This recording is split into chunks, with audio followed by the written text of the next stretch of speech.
చూస్తున్నారు కదండి ఎంత క్రిస్పీగా ఉన్నాయో ఈ నత్తలు. మరి ఈ క్రిస్పీ నత్తల్ని నేను ఎలా తయారు చేశానో ఈ వీడియోలో చూపిస్తాను. వీడియోని పూర్తిగా చూడండి. మీలో చాలా మంది వీడియోని చూస్తున్నారు కానీ లైక్ చేయట్లేదు, కామెంట్ కూడా చేయట్లేదు. మీరు లైక్ కామెంట్ చేయడం వల్ల నా వీడియో 10 మందికి షేర్ అవుతుంది, అలాగే నాకు కూడా కొంచెం మోటివేషన్ గా ఉంటుంది. సో కొంచెం లైక్ కామెంట్ చేస్తూ ఉండండి. ఇప్పుడు వీడియోలోకి వెళ్ళిపోదాం. బాగా కడిగి పెట్టుకున్న నత్తలలోని కొద్దిగా జింజర్ గార్లిక్ పేస్ట్, ఉప్పు, కారం, పసుపు, ధనియా పౌడర్ ఇవన్నీ వేసుకొని నత్తలకు మసాలా బాగా పట్టినట్టుగా కలుపుకోవాలి.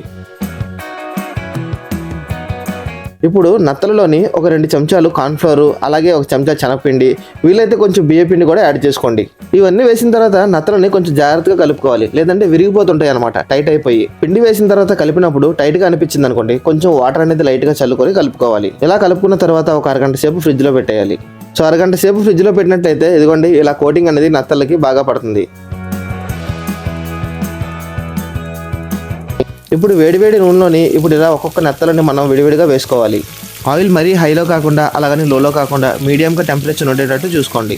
నెత్తళ్ళు వేసిన తర్వాత ఆయిల్ అనేది కొంచెం చల్లబడుతుంది. అప్పుడు హై ఫ్లేమ్ పెట్టుకొని ఒక 2 నుంచి 5 నిమిషాల వరకు అలా మనం ఫ్రై చేసుకోవాలి.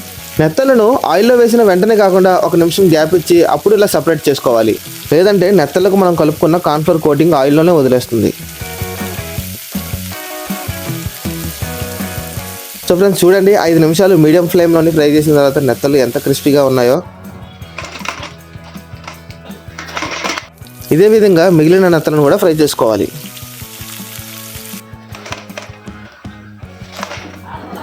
నెత్తల పకోడీ చేసినప్పుడు పచ్చిమిరపకాయలు, కరివేపాకు లేకపోతే ఎలా చెప్పండి. అందుకే ఒక 2 చిలిక్ చేసిన పచ్చిమిరపకాయలు, కొద్దిగా కరివేపాకు ఆయిల్లో వేసి రోస్ట్ చేసుకోవాలి.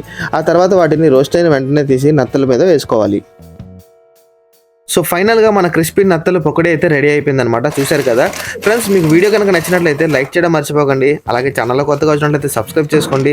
సో నెక్స్ట్ వీడియోలో ఏ ఐటమ్ చేయాలో కామెంట్ చేయండి.